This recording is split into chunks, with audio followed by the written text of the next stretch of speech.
یہ طالبان کون ہیں، کہاں سے آ گئے ہیں؟ کوئی 30 سال پہلے تو ان کا کوئی تذکرہ نہیں تھا۔ ہاں، افغانستان میں طالب علموں کو طالبان کہہ دیا جاتا تھا، اس پہلو سے تو وہ موجود تھے، لیکن طالبان ایک سیاسی یا عسکری قوت کی حیثیت سے کیسے منظر پر آئے، اس کے لیے ذرا سرسری سا آپ کو جائزہ لینا ہوگا افغانستان کی تاریخ کے پچھلے 30-35 سالوں کا۔ افغانستان میں آپ کو معلوم ہے کئی سو سال سے ایک بادشاہی نظام چل رہا تھا، اور اکثر و بیشتر بڑا اطمینان کے ساتھ چل رہا تھا، امن کے ساتھ چل رہا تھا۔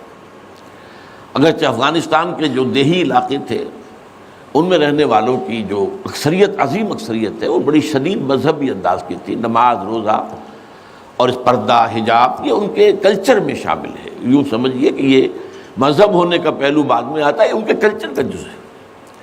لیکن یہ ہے کہ جو بڑے شہر تھے، خاص طور پر کابل، وہ پوری طرح ویسٹرنائز ہو چکا تھا بادشاہ کے نظام کے تحت۔ جب شاہ ظاہر شاہ آئے تھے ایک دفعہ پاکستان، ان کے ساتھ ان کی بیگم بھی تھی ملکہ، اور وہ اسکرٹ پہنے ہوئے تھی، ٹانگیں ان کی ننگی تھی، تو لوگ بڑے حیران ہوئے تھے، افغانستان، افغان بادشاہ کی بیگم جو ہے، افغان ملکہ اس لباس میں۔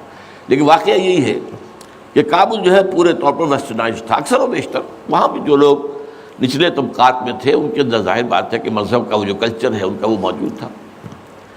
اس کیفیت میں ایک سڈن چینج آئی جب سردار داؤد خان نے تختہ الٹا ظاہر شاہ کا، اور ان کی لیننگز جو ہیں، رجحان جو ہیں، وہ روس کی طرف زیادہ تھے، لیکن یہ کہ وہ کوئی خالص نظریاتی کمیونسٹ نہیں تھے۔ اس کے بعد آپ کو یاد ہوگا یکے بعد دیگرے کئی قتل ہوئے۔ سردار داؤد کو کسی نے قتل کیا، پھر اس کو کسی اور نے قتل کیا، پھر کسی اور نے قتل کیا، اور اس کے بعد آخر میں کیا ہوا کہ روسی فوجیں اور کرمل جو تھا اس کے ساتھ روسی فوجیں آ گئی۔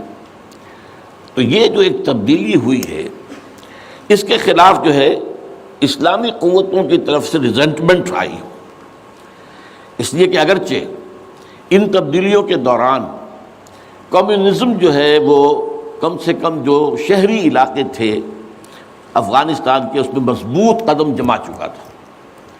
پارٹیاں دو تھیں، پرچم اور خلق، لیکن ان دونوں کے درمیان فرق وہی تھا جو رشین ریولوشن میں مونشوکس اور بولشوکس کا تھا۔ پارٹیاں دو لیکن نظریہ ایک، کمیونزم ایک، قیادتیں دو جدا، دو پارٹیاں۔ اسی طریقے سے ان کی پارٹیاں دو تھیں، آپس میں ان کا جو ہے پاور سٹرگل بھی جاری تھی، لیکن کمیونزم کے اوپر وہ بالکل جو ہے پورے متفق تھے۔ اب یہاں پاکستان میں اس کا جو رد عمل ہوا اس کو سمجھیے، جو بہت صحیح ہوا۔ ابھی جب کہ وہ ریزسٹنس شروع ہوئی تھی اور روسی فوجیں نہیں آئی تھیں، ابھی گویا کہ ایک لوکل فینومینا تھا، گویا کہ سب کچھ جو ہے وہ افغانستان کے اندر، جس کو میلٹنگ پاٹ کہتے ہیں، اسی کے اندر تھا۔ تو اس وقت بھی ظاہر بات ہے کہ کمیونزم کے خلاف مسلمانوں کے اندر اور مذہبی مزاج کے لوگوں کے اندر ایک رد عمل شروع ہوا، ریزسٹنس شروع ہوا، اور ان میں خاص طور پر کالجوں اور یونیورسٹیوں کے طلباء کا حصہ بہت زیادہ تھا۔ یہ لوگ جو ہیں یا تو جماعت اسلامی کے زیر اثر تھے، اور یا زیادہ تر جو ہے الاخوان المسلمون کے زیر اثر تھے۔ انہی کے لیڈروں میں حکمت یار تھے، گل مدین حکمت یار، انہی میں احمد شاہ مسعود، اور ان دونوں کی بڑی گہری دوستی تھی، بہت گہرے ایک دوسرے کے ساتھ یہ گویا کہ کامریڈز تھے اور ساتھی تھے۔ پھر استاد ربانی، عبد الرسول سیاف، اس قسم کے لوگ، ان لوگوں نے جو ریزسٹنس موومنٹ شروع کی، تو یہاں بھٹو صاحب نے اس وقت بالکل صحیح قدم اٹھایا۔ ان میں سے بعض لوگوں کو دعوت دی، وہ آئے دارالحکومت میں، بھٹو صاحب کے مہمان رہے، ان کی پیٹھ تھپ کی کہ ٹھیک ہے کرو کوشش، اور یقیناً کچھ نہ کچھ جو ہے انہیں مدد بھی دی ہوگی، لیکن یہ کہ اس کے بارے میں مجھے معلوم کچھ نہیں ہے۔ اندازہ ہے کہ جب بلایا ہے، پیٹھ تھپکی ہے، اس لیے کہ ظاہر بات ہے ان کو معلوم تھا یہ کہ اگر جو ہے یہاں پر کمیونزم آ گیا اور خاص طور پر روس اگر قابض ہو گیا تو پھر اس کا اگلا قدم پاکستان ہے۔ گویا کہ وہ جو صدیوں پرانا خواب ہے روسیوں کا، وہ زار کے زمانے کا خواب ہے کہ سائبیرین ریچ جو ہے وہ بہت ہی چاہتا تھا کہ کسی طریقے سے یہ افغانستان اور پاکستان کو رونگتے ہوئے، اور وہ جو ہے بحیرہ عرب، عریبین سی اور بحر ہند، انڈین اوشن کے گرم پانیوں تک پہنچ جائے۔ لہذا افغانستان میں قدم جم گئے تو ظاہر بات ہے کہ اس کے بعد اگلا ہدف جو ہے وہ پاکستان ہوگا۔ تو یہ صورتحال تھی کہ جس میں بھٹو صاحب نے جو قدم اٹھایا وہ بالکل صحیح تھا۔ بعد میں جب روسی فوجیں آ گئیں، اب ایک ریزسٹنس شروع ہوئی زبردست۔ ان میں سب سے پہلی ریزسٹنس جو ہے وہ در حقیقت جو جہاد شروع ہوا ہے وہ جہاد فی سبیل الحریت تھا۔ اس کی بنیاد مذہبی نہیں تھی بلکہ آزادی، اس لیے کہ افغان قوم جو ہے وہ غلام رہنے کی عادی نہیں ہے، اس کے لیے ذہناً تیار نہیں، جذباتی طور پر تیار نہیں، یہ پوری تاریخ کی حقیقت ہے یہ۔ چنانچہ اسی زمانے میں جب روس کے خلاف جنگ جاری تھی اور جہاد ہو رہا تھا افغانستان میں، تو مارگریٹ تھیچر ایک دفعہ آئی تھی پاکستان کے دورے پر، اور وہ طورخم پر جا کر انہوں نے خطاب کیا تھا کچھ لوگوں سے، جس میں بڑے تاریخی جملے مجھے آج تک یاد ہیں۔ We learnt our lesson and the Russians will also soon learn their lesson۔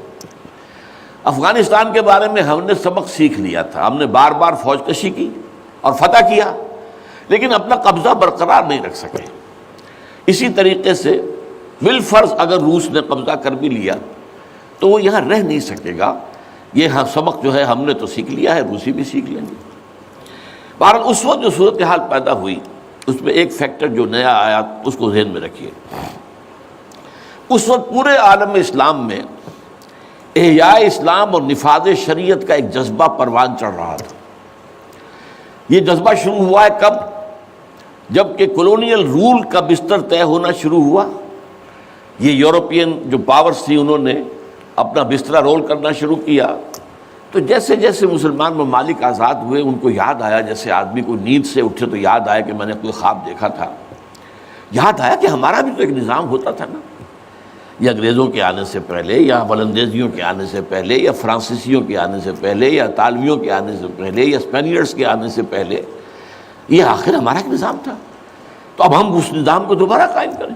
یہ ایک جذبہ تھا، اگرچہ مبہم تھا، واضح نہیں تھا، اور یہ کہ آج کے دور میں اسلامی نظام کیا ہوگا، کیسے ہوگا، اس کے کوئی واضح تصورات نہیں تھے، لیکن جذبہ موجود تھا۔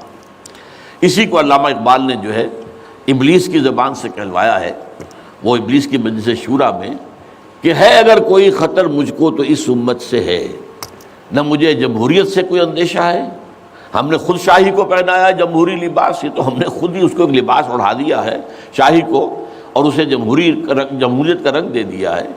وہ انڈیویجول ساورنٹی کی بجائے ایک پاپولر ساورنٹی، کلیکٹیو ساورنٹی، وہ شرک جو کا تو ہے، کفر جو کا تو ہے، اور نہ مجھے اشتراکیت سے کوئی اندیشہ ہے۔ کب ڈرا سکتے ہیں مجھ کو اشتراکی کوچہ گرد؟ ہاں ہے اگر کوئی خطر مجھ کو تو اس امت سے ہے جس کی خاکستر میں ہے اب تک شرار آرزو۔